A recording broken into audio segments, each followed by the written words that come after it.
So I think it's fair to say that we're all culturally familiar with Jesus. That's a fair comment in the part of the world where we live. I think it's also fair to say that on some level we're all personally familiar with Jesus as well.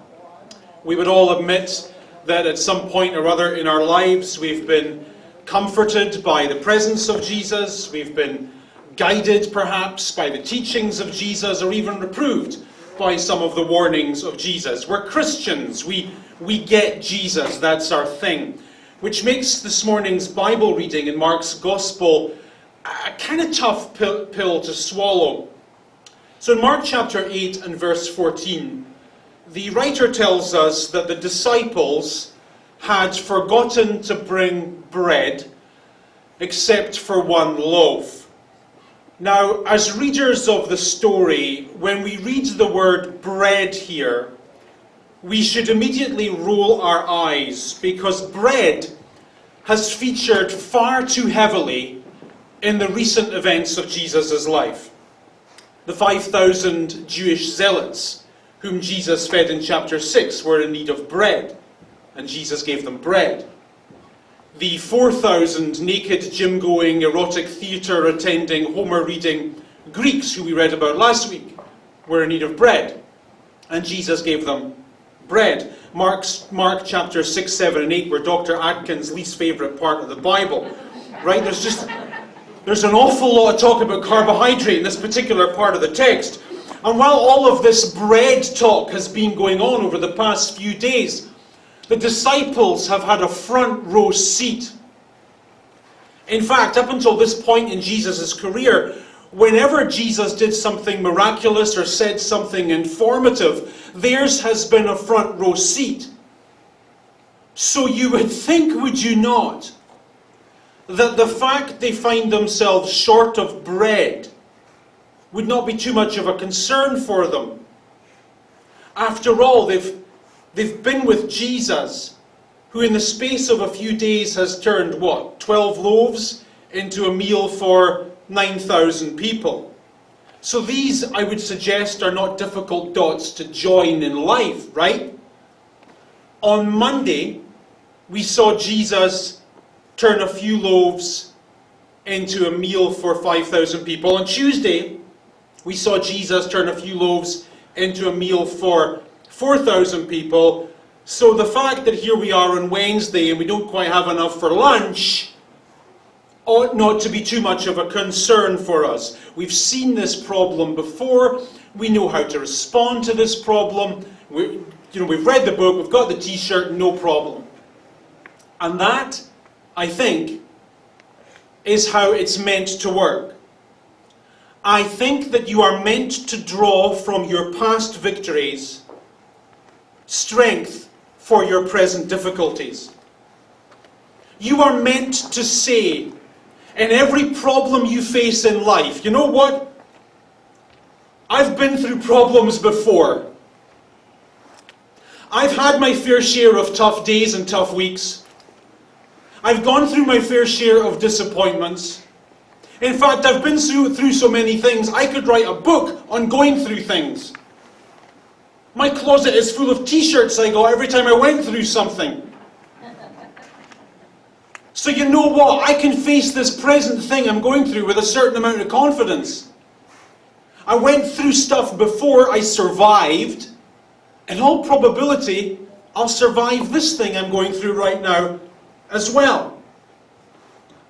However, what we typically do is what the disciples do in verse 14.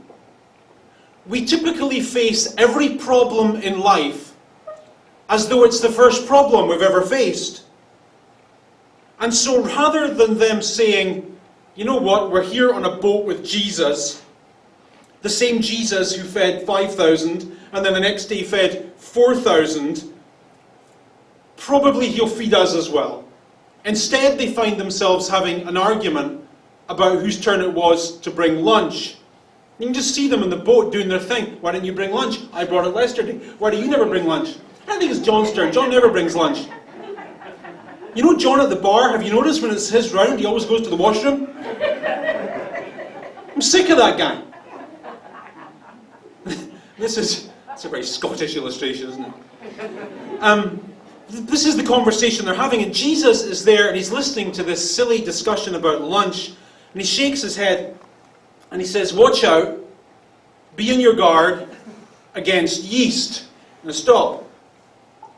In ancient literature, yeast was always used as negative symbolism. The idea being, I think, that it only takes a small amount of yeast to exert a large amount of influence over a batch of dough. And those of you who are parents, for example, will understand this symbolism very well. One of your greatest concerns is that your child will get into a bad crowd, because you know very well that that crowd can exert a small amount of input on your child's life, and that small input can have a profound influence on the life your child subsequently goes on to live. Right? That's how it works. And this is how the metaphor was used all throughout ancient literature. So all sorts of writers and preachers and moral teachers would talk about yeast in this way. They would say, be careful with yeast. Because what you don't want to happen is a small bad thing, a small negative thing to get into your life. Because once that happens, that small amount of negativity can affect your life profoundly for the worst. So what is Jesus saying to his followers at this point? What is the small thing about which Jesus is saying, don't let that get into your life? Because if that gets into your life, it will change you and alter you for the worst. Look at how the sentence develops, very specific. Jesus says, watch out for the yeast of the Pharisees and of Herod. So as Jesus listens to his 12 closest followers having this ridiculous discussion about bread, the nature of that discussion causes him to think about something that both the Pharisees and Herod have in common, something that is now threatening to get into their lives as well and have a negative influence upon their life. And this is confusing because the Pharisees and Herod have absolutely nothing in common. There are no similarities between these two. Something we learned last week and a few weeks prior to that was that the Pharisees were quite a good bunch, really. They were a puritanical movement who were all about resisting the influence of Greek-Roman culture on their traditional Jewish society. So to their core, they were all about Greek is bad, Roman is bad, Greek theatre is bad, Greek gymnasiums are bad, Greek literature is bad. There's nothing good about Greekness. Herod, on the other hand, was the Roman-appointed ruler of Galilee, and he was the living embodiment of the Greek culture that the Pharisees so vehemently rejected and despised. So in all of ancient literature, it would be difficult to imagine two more opposite groups, and yet Jesus says these two have something in common, and what they have in common is threatening to ruin your life profoundly. The one thing that these have in common is that neither of them have faith. Neither of them believe. And as Jesus hears his closest followers arguing over lunch, it dawns on him that his 12 closest friends, people who should know better, don't have faith either. They seem to struggle with the most simplest of beliefs. And so he says, if I can translate the metaphor, guys, be careful with your lack of faith. Be careful about going through life with so little belief. I mean, look at yourselves. You're in a boat arguing about bread with me, who before your eyes just a few days ago has turned a few loaves into a meal for 9,000 people. And it does you and I no harm to hear this warning either. Because although we do have faith, and we all do, we often worry as though we don't. We believe that God actually exists. That would be Christian. We believe that that same God knows what we're going through, and we believe that he cares. But we stress out as though we believe none of those things. Am I wrong?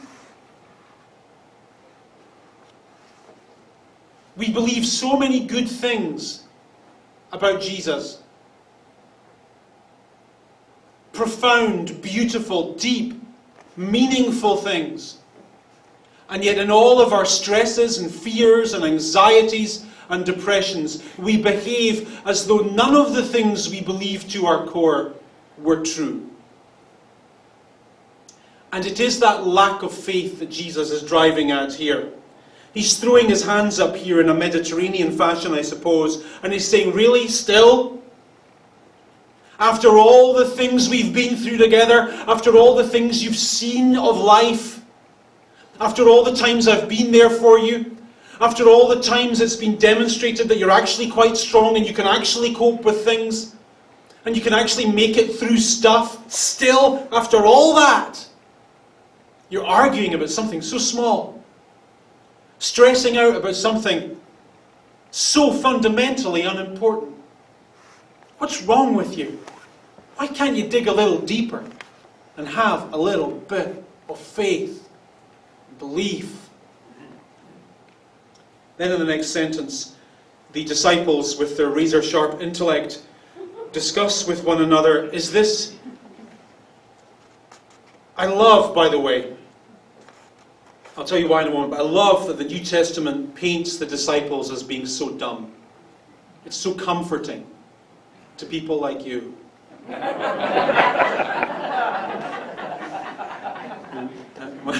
No, really, right? Think about it. If you were going to make up the Christian story, if some of the things that the atheists say are true, and at some point in the 3rd century, some guy just thought, I think I'll make up Christianity. If you were going to make it up, you would not include any details about the early Christian leaders being so dumb, would you? You would paint them out to be saints, and they're painted to be the exact opposite. And that comforts you and me, because I am dumb when it comes to Christianity, and slow to learn, and stupid. And so are you. You really are.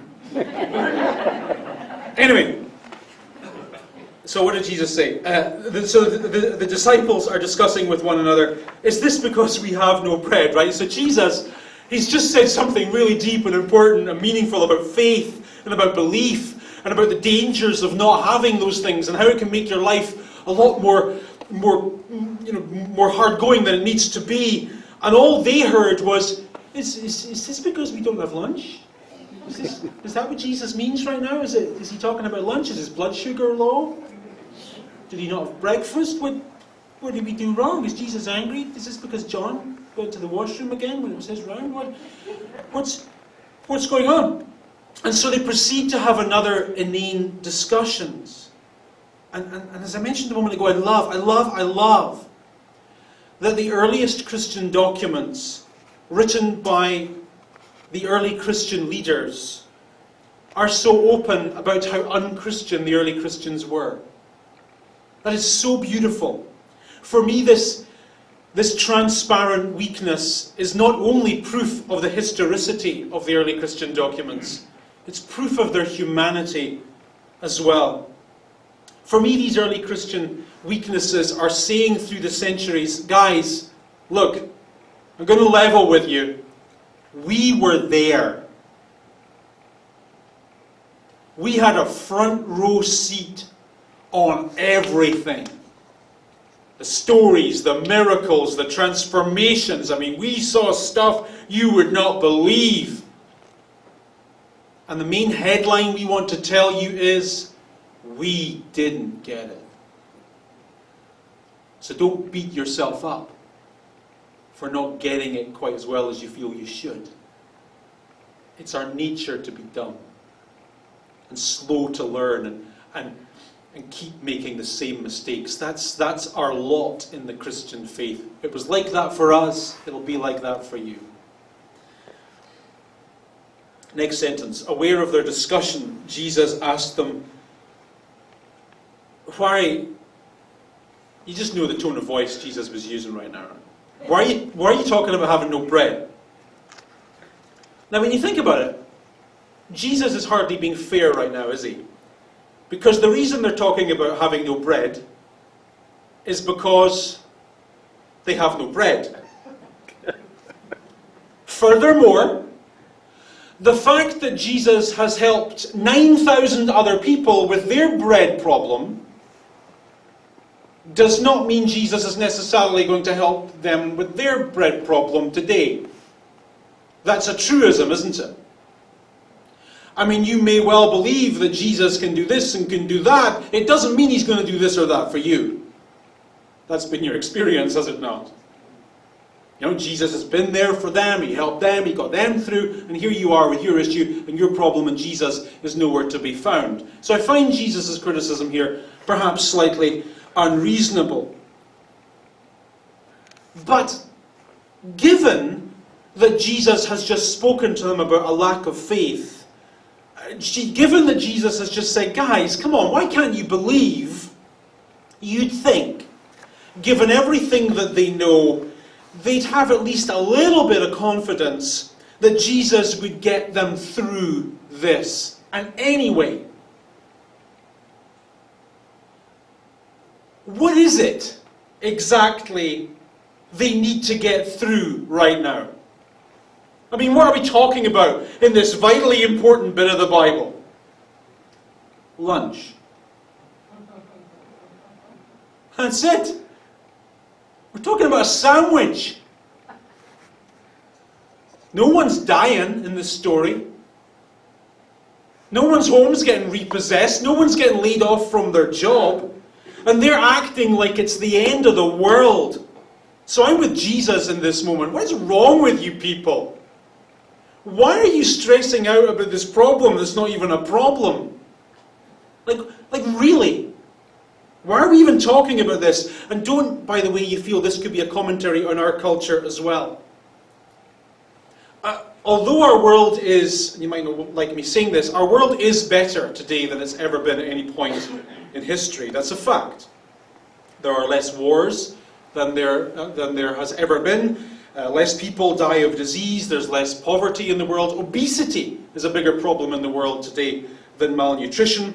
The world is by and large fairer, richer, and more educated than at any period in our history. That's a fact.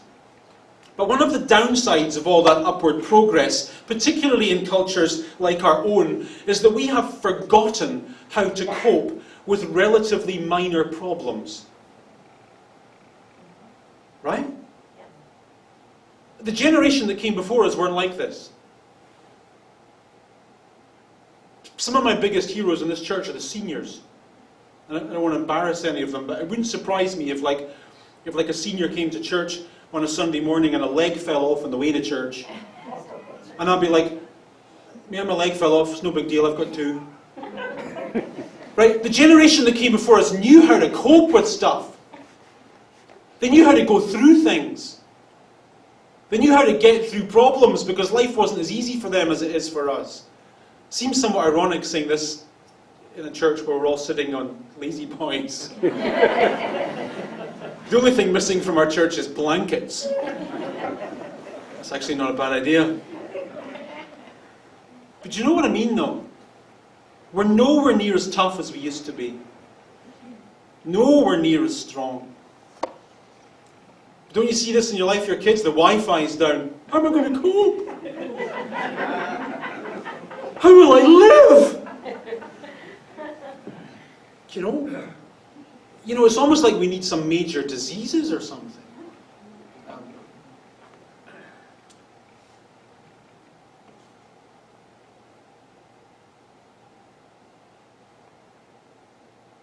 Too soft. And in our softness, we forget that we are a lot tougher than the trivial things that we worry about. We are.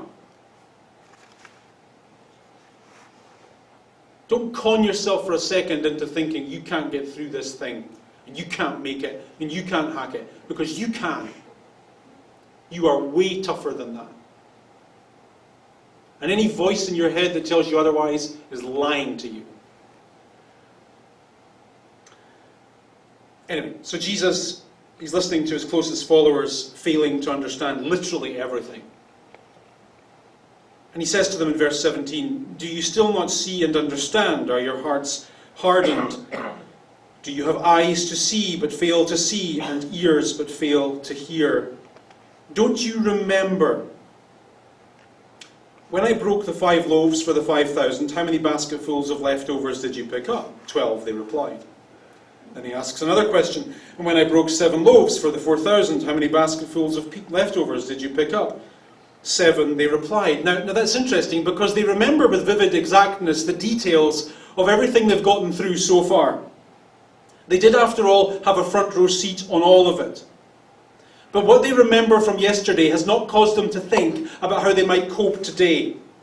For them, the miracles of Jesus were, if I may misquote Shakespeare, just full of sound and fury. They didn't seem to signify anything. There were no dots that they joined in their heads. The miracles of Jesus in the Gospels were supposed to be visual aids that communicated a deeper meaning. Let's look at this in diagram form. So on the one side of the story, you have a miracle, whatever it is. Feeding 5,000, healing someone who was sick, walking on water. It doesn't matter, it's just a thing. What that thing was meant to do was communicate a deeper, more powerful truth about who God is and what God does, and the extent to which God cares and the depth to which he loves. And the disciples, at this halfway point in the story, have had a front row seat on all of that stuff. They've seen Jesus do what so far? Heal people, raise people from the dead, walk on water, feed people. They've seen all sorts of things, and all that they've seen was supposed to be teaching them something about who God was, what God did, and how much God loved and God cared. And they've missed literally all of it. All of it. And so Jesus, pulling his hair out at this point, says to them in verse 21, "Do you still not understand?" Like, come on. Like from yesterday you learned nothing. It's like every day is the first day. Come on. He's saying to these people, when are you going to join the dots? Like when is something going to click in your head? Like, what do you want? I walked on water for you. I raised the dead for you. I healed the sick for you. I fed the hungry for you. When are you going to realize that I am your maker? That I am not only the judge of your soul, but the forgiver of your sin. That I am the answer to your deepest longings. That I am the peace to your most anxious frettings. I am all of it. When are you going to get that? Why are you so blind? And then regarding blindness, Mark does something clever. Next sentence. They came in their boat to Bethesda, and some people brought a blind man and begged Jesus to touch him. Now, this is why we read the Bible the way we do in church, like verse by verse, consecutively, because there's a reason why Mark puts this story about blindness here. He's just spoken about the blindness of Jesus' followers. Now he wants to tell a story about blindness that makes a point. Jesus took the blind man by the hand and led him outside the village. When he had spat on the man's eyes and put his hands on him, Jesus asked, "Do you see anything?" Do you notice anything kind of uninspiring about that? Do you see anything? Okay. How would it be if you went to a restaurant and you ordered a meal? Typically that's what you do at restaurants, I suppose. And the chef comes out as soon as you start eating the meal, and he asks with an inflection at the end of the sentence, is it okay? Does it taste all right? Wouldn't inspire you with any confidence whatsoever, would it? You get the impression it's his first day on the job. And I mention that to you because in almost 100% of cases in the Gospels, when Jesus is in miracle mode, the word "eustos" is used, which means straight away in Greek, right? So the normal pattern is Jesus says a thing, boom, straight away a thing is done. So Jesus says to a person who can't walk, get up and walk, boom, the man gets up and walks. Jesus says, feed 5,000 with a few loaves, boom, 5,000 people get fed with a few loaves. Jesus says, rise from the dead, boom, the little girl rises from the dead. That's always how it works in the Gospels.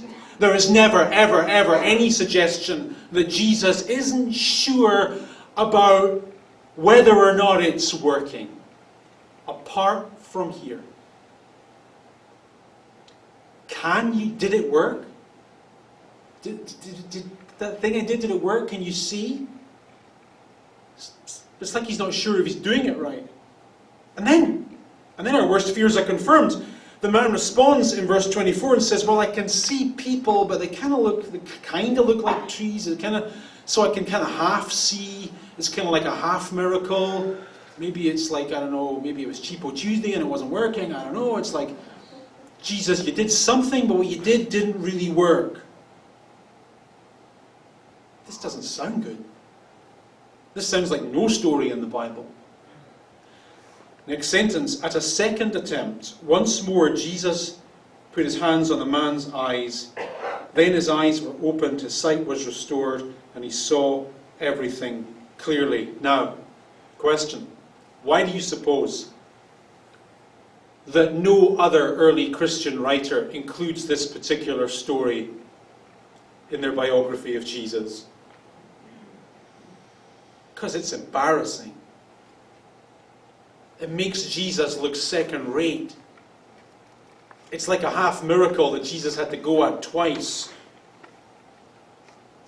This story in all the other versions was expunged from the final version. Mark includes it for a very deliberate reason. He's saying this is what it's like to be a follower of Jesus sometimes.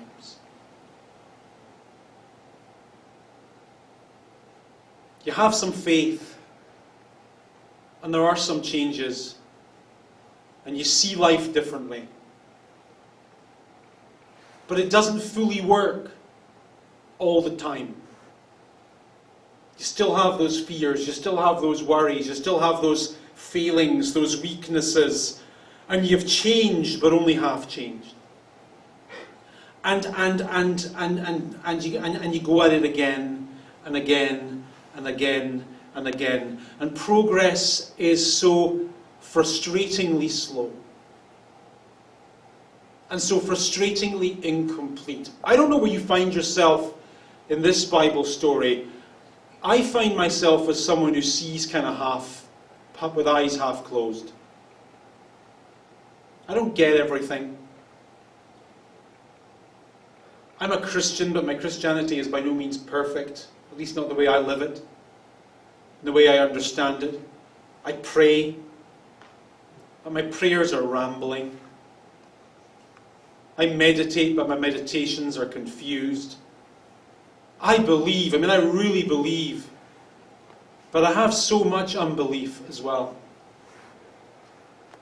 I am certain of my Christianity, but I have my doubts as well. Is this not what we're all like? No? Just me?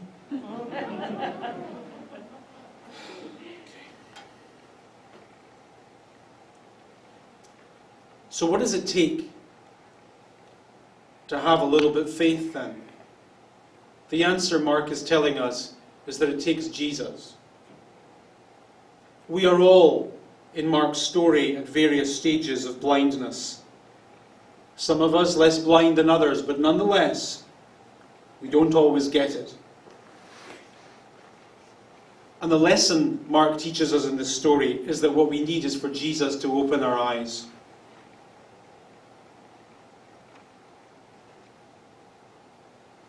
To show us the church is not the answer to our deepest questions, and nor is clergy, and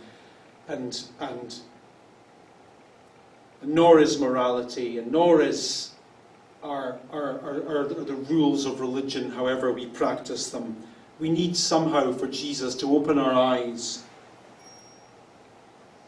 and help us see, help us believe with a little bit more confidence than we did yesterday. Shall we pray?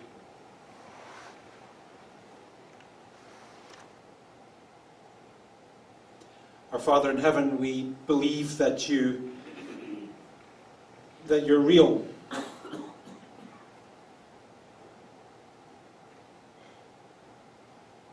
We believe that somehow, somewhere, there is a God. And we further believe that somehow, somewhere is right here with us. We believe that you care. We believe that you love. And in our belief, we have so much unbelief. In our faith, we have such a lack of faith. And so we pray, we plead, that you will fill us with confidence this week. That you will straighten our spines and firm up our resolves. And allow us to walk bravely into the week that lies ahead, with confidence, knowing that we can overcome anything that comes our way. Be with us then, we pray, in peace, in love, in mercy and in strength, through Christ our Lord. Amen.